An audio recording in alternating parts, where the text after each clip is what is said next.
Hello and welcome to Playback, Tier 2 World's weekly showcase of our best stories from around the globe. Coming up, a major disaster in the U.S. Dozens of tornadoes devastate multiple states.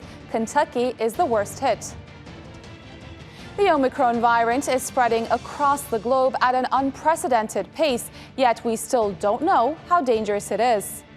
We will look at the ongoing crisis in Afghanistan and how Afghans are reacting. And an uplifting story from Palestine. We will look at how Gazans disabled by Israeli attacks have overcome the odds with sport. We begin with a major disaster in the U.S. A series of tornadoes hit multiple U.S. states starting on the evening of Friday, December 10. At least 80 people have died and dozens were injured. These pictures show Mayfield, Kentucky, the worst hit town. Illinois, Tennessee, Arkansas, and Missouri also reported damage and fatalities.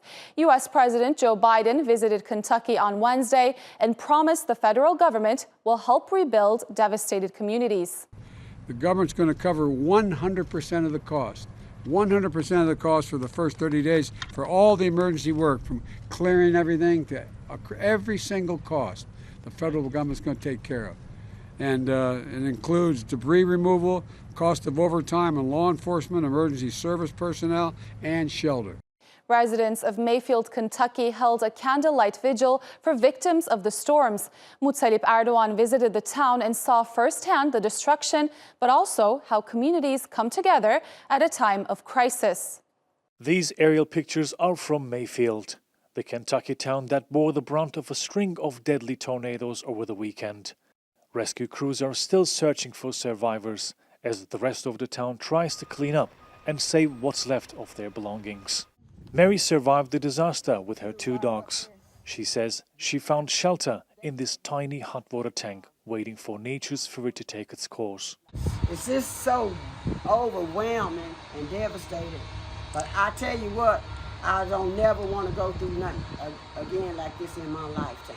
I hope not. Not this bad, but I just don't ever want to go. This is something that's keep playing over and over in my head, and I can see it, and I can hear that tornado coming through here. Mary was alone when the tornado hit town, and she was dealing with the aftermath by herself until help arrived from a fellow Kentuckian. Tabitha lives in a neighboring town, and she says she was not affected by the twister that hit Mayfield, but she took time off from work to help with the relief efforts. When people are going through such destruction, it's not money that's really going to do them good. It's going to be helping them go through their personal belongings and finding the things that mean them most. It's giving them a hug and letting them know that it's okay. Mary and Tabitha are just one example of how people from across Kentucky have come together to get through this crisis and show some support and love for each other. They say care and the feeling of unity are all they need right now to help them get through this devastating start to this holiday season. For these Kentuckians, clean up the debris and rebuilding their homes doesn't seem to be as important as being one for another and rebuilding a strong sense of community. Recep Erdogan, Mayfield, Kentucky. The Omicron variant of COVID-19 continues to spread across the globe, prompting nations to consider new measures. Travel restrictions have been reimposed in Europe, hospitalizations are climbing in the U.S., and politicians are asking people to scale back their holiday celebrations. Meanwhile, there's a lot of confusion over how serious the threat from Omicron is. The head of the World Health Organization is saying we shouldn't dismiss it as a mild variant. But in South Africa, new data suggests Omicron's symptoms may be milder than previous versions of the coronavirus. The WHO Director General warns that this variant is spreading at a rate not seen in previous waves. Even if Omicron does cause less severe disease, the sheer number of cases could once again overwhelm unprepared health systems. I need to be very clear.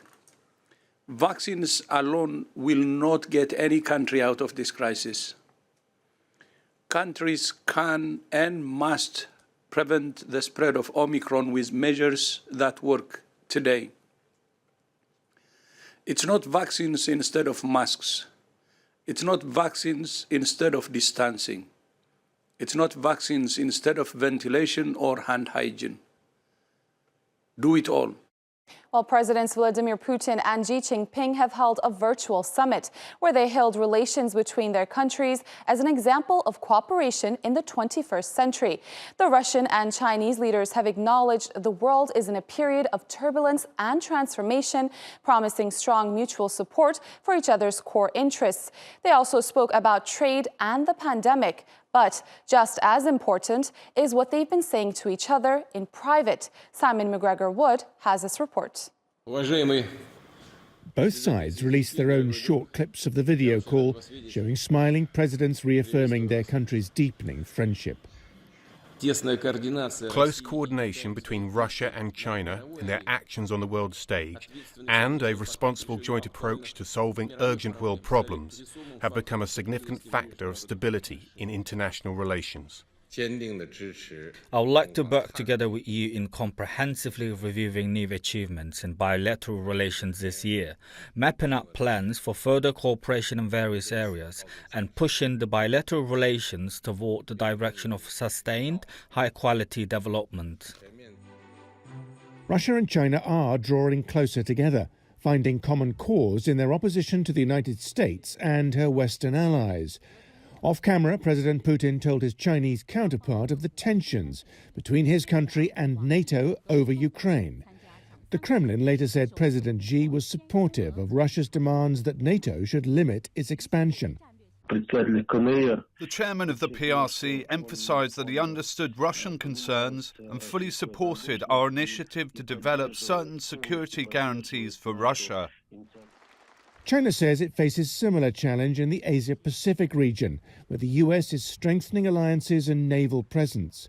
Just as with Russian troop build-ups near Ukraine, the West is also worried about China's intentions over Taiwan. Senior US military officials warn of a possible invasion. The touring US Secretary of State insists states in the region get to decide their own destiny. We all have a stake in ensuring that the world's most dynamic region is free from coercion and accessible to all.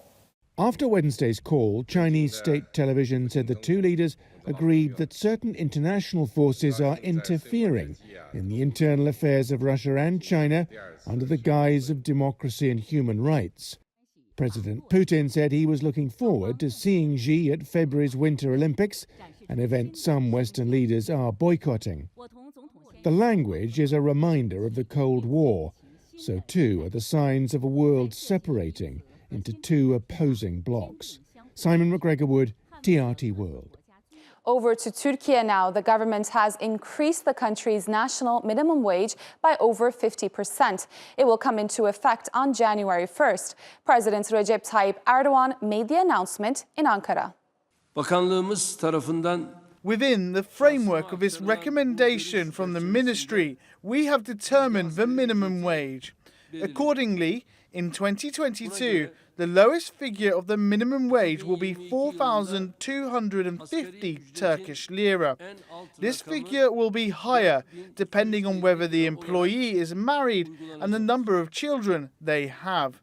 The increase of 50% takes the minimum wage to the highest figure in the past 50 years.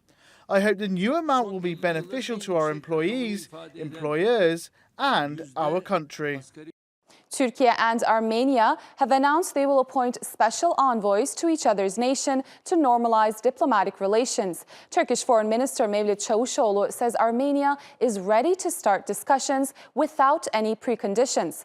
Relations between the two countries have historically been tense, but they've worsened since 1991 when Armenian military occupied Azerbaijan's Karabakh region. But last year, Azerbaijan took some of its territory back after a military conflict broke out. This week, Turkish Foreign Minister Mevlut Çavuşoğlu visited the UAE. Çavuşoğlu and his Emirati counterpart Abdullah bin Zayed Al Nahyan have signed a number of cooperation agreements. The nations are strengthening ties after January's end to a 3.5-year Gulf blockade of Qatar, during which Ankara gave its support to Doha. Çavuşoğlu has also announced Turkish President Recep Tayyip Erdogan will visit the UAE in February. Unfortunately, we haven't been at the level we wanted in our relations for the last 5 to 6 years. However, recent mutual visits have started to increase as a common will to normalise relations, and Sheikh Mohammed bin Zayed's visit to Ankara was extremely successful. I visited the United Arab Emirates after about 6 years to follow up on the issues discussed and the decisions taken during that visit, and also for preparations for the visit of our president. As soon as I got here, I talked to our business people. Even during those cold periods of our relations, our trade continued to increase. Over to the Americas now. In Haiti, at least 75 people have died while trying to collect spilled fuel from an overturned truck. It happened late on Monday in the northern city of Cap-Haïtien. Local reports suggest the truck driver lost control as he swerved to avoid a motorcycle, causing the tanker to flip over. Witnesses say people nearby were rushing to collect the leaking fuel when the tanker exploded. U.S. Secretary of State Antony Blinken says his country is looking at whether or not genocide against Rohingya Muslims is taking place in Myanmar. Blinken made the comments on the second leg of his tour in Southeast Asia in Malaysia, which houses more than 155,000 Rohingya asylum seekers from Myanmar. In June, the country's then Prime Minister Muhyiddin Yassin said the country couldn't take in any more refugees. Let's move on to the crisis in Afghanistan. The UN Human Rights Council says at least 100 former Afghan security forces have been killed since the Taliban took over in August. The UN says it has credible allegations the Taliban was behind at least 72 of the extrajudicial killings. It also found the group recruits boys and is still restricting women's and girls' basic rights. And in the past 4 months, at least 50 Daesh-K militants have reportedly also died by hanging or beheading in the Nangarhar province. Afghanistan is going through very tough times, a crippling economic crisis that is made worse by an ongoing drought. And since the Taliban took over, the amount of international aid has dwindled. These circumstances are causing Afghans to look for ways to flee their homeland, sometimes illegally, despite all the risks. Soraya Lenny reports from the Afghan-Iran border. Uncertainty hangs over this hotel room in Herat. These men have all been smuggled into Iran and now deported back to Afghanistan. I decided to go because of hunger. There is no work. I have no home. But the authorities there caught me and fined me because I was there illegally. It wasn't the first time Khan Mamad was deported, but he says it's the last. Smuggling is so dangerous, so much so there's a chance of being killed. If the Afghan government could give us papers to go over there legally, then that would be good. We could work and have a life. But without papers, there's a lot of danger. And not just from getting caught. The border is a sensitive area. This month, the Taliban and Iranian guards exchanged fire at one of the main smuggling routes in neighbouring Nimruz province. The incident was caused by an apparent misunderstanding, but the sudden escalation underscores the tensions along the border. Regardless, many Afghans are undeterred. At the Islam Qala border crossing, Vakil Ahmad has just stepped back on Afghan soil, and it was not by choice. The authorities caught us today. We went into Iran with a smuggler and spent 3 nights on the road and 24 hours walking across the mountains. But the 24-year-old is not going home to his wife and child. He's going straight back to a people smuggler. It's unfortunate, but I have to go back to Iran again. I'm going to try because there's no work here. There is mostly a restive peace in Afghanistan. For the first time in 2 decades, war is not the main reason for migration. Economic collapse and increasing poverty are fueling the flight. This marks the exact border point between Afghanistan and Iran. Now, officials here estimate every day more than 2,000 people are coming and going through this border point, making it one of the busiest in the country. But these figures don't take into consideration the number of irregular crossings from Afghanistan into Iran, which have increased since the Taliban takeover in August. Jobs in Iran have also become harder to find. So many young men like Ahmad Bilal are considering going further afield, to Europe. God willing, if I can find work here, a good job, then fine, I'll wait a little. But if not, I will have to leave again. And with so much uncertainty at home, that choice is getting simpler by the day. Soraya Leni, Islam Qala border crossing, TRT World. Another country battling economic woes is Lebanon. The currency has lost 90% of its value over the past 2 years. Fuel and power shortages are rampant, and 80% of the population is now living below the poverty line. As Priyanka Navani reports, the crisis is driving people to take desperate measures. Yasser is determined to provide for his family of 5 in Beirut, but on his salary of $20 a month, it just can't be done. So he's looking elsewhere. He sold his wife's wedding ring, saved $2,000, and paid a smuggler to take him and his family to Greek-administered Cyprus. The smuggler came and took the money, and then nobody is answering. The smuggler disappeared, and so did Yasser's cash. Illegal immigration to and from Lebanon has always been a challenge for the small Mediterranean nation. But since the collapse of the economy beginning in 2019, people are even more desperate for a way out. A new industry has been born from their hopelessness, people smuggling to the Greek-administered part of Cyprus. Yasser is determined to find a way to try again. He says he owes a better life to his 3 sons. They also want to leave. My eldest son had a small piggy bank. It contained maybe the equivalent of $20. He opened it and gave it to me to continue the payments for the boat. If Yasser and his family do eventually make it on a boat, this is what they face: 200 kilometers of open water. The trip is dangerous, and they risk being picked up by the Lebanese Navy. Its sailors are cracking down on the traffic that's funding criminal networks and can also allow the movement of terrorists. Thousands of people have taken many risks to cross these waters over the last year. Boats capsize because they are overcrowded and cheaply made. Of course, there is also the chance that the boats be caught and brought back to Lebanon by the very officials standing around me. But people are willing to take all of these risks just at the chance of escaping the nightmare that awaits them in Lebanon. Mohammed has not been able to find stable work, and he's also trying to save up enough money to take a boat. I know it's dangerous and wrong in every sense, both morally and physically, but there's nothing I can do. There's no life here. The Navy estimates that 2,500 to 3,000 Lebanese residents have boarded smuggler boats this year. That's an increase from about 500 in 2019. Mohammed is determined to join them. I will always try to get out. I won't stay in this country. Priyanka Navani, TRT World, Beirut. There's been a lot of international attention on what is being called the Syrian narco state. The Assad regime is accused of managing a global drug empire that begins on the Lebanese border and reaches countries across the globe. Our correspondent Obaida Hito recently embedded with a local anti-narcotics unit in Al-Bab in northern Syria. They're part of the opposition forces there and are in the front lines of the global war on drugs. He sent this exclusive report from Al-Bab, Syria. The names and faces of the people in this story have been changed at their request. This is the anti-narcotics and trafficking team in northern Syria's Al-Bab. They're headed by this man, Theeb.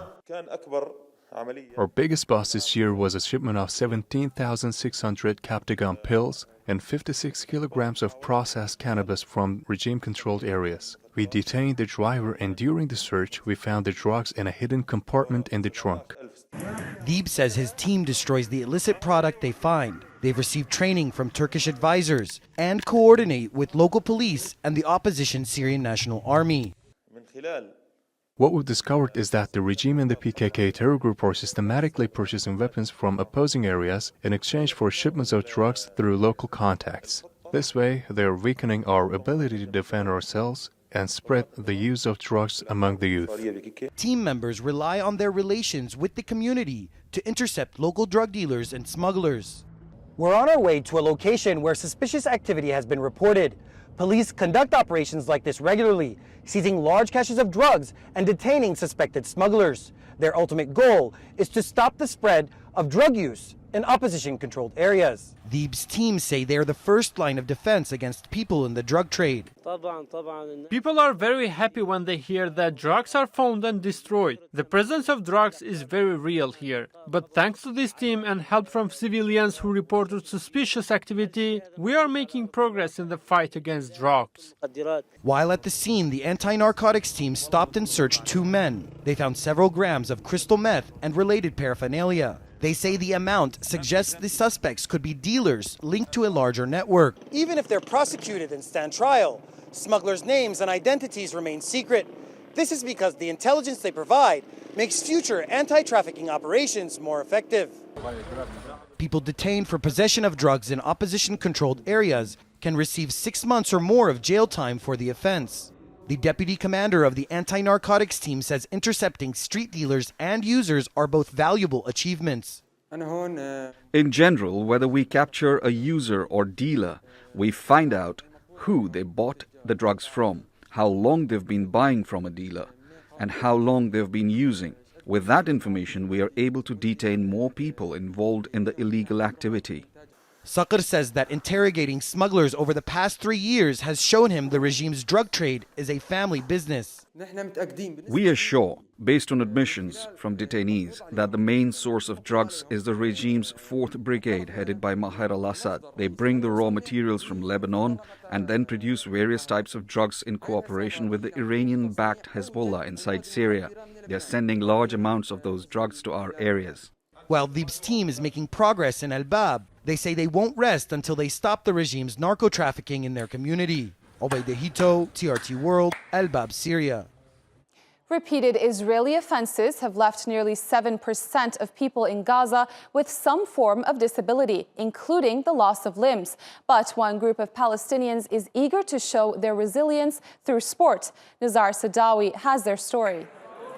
Hussam Abu Sultan says his leg needed to be amputated after he was shot by an Israeli sniper during one of the weekly Great March of Return protests 3 years ago.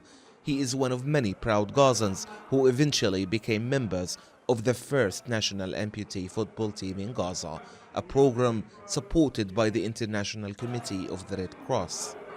I was a football player before I got injured in 2018. I faced great difficulties playing football after my injury, but with the training and perseverance, and with the help of the Palestinian Amputee Football Association and the International Red Cross, we were able to create a football team, and we were able to continue our training without interruption, and we became much better. Now we aspire to participate in the World Cup. Simon Baker, himself an amputee, has worked with Gaza's amputee players for 3 years to improve their skills and provide a high level of coaching. He says when the world watches these players, they should focus on their ability, not their disability. And what we're doing with sports is we're trying to create an environment whereby whether you step onto the basketball pitch, whether you step onto the football pitch, whether you get into the swimming pool, but for that 1 hour, 2 hours, 3 hours, you leave all your problems to the side.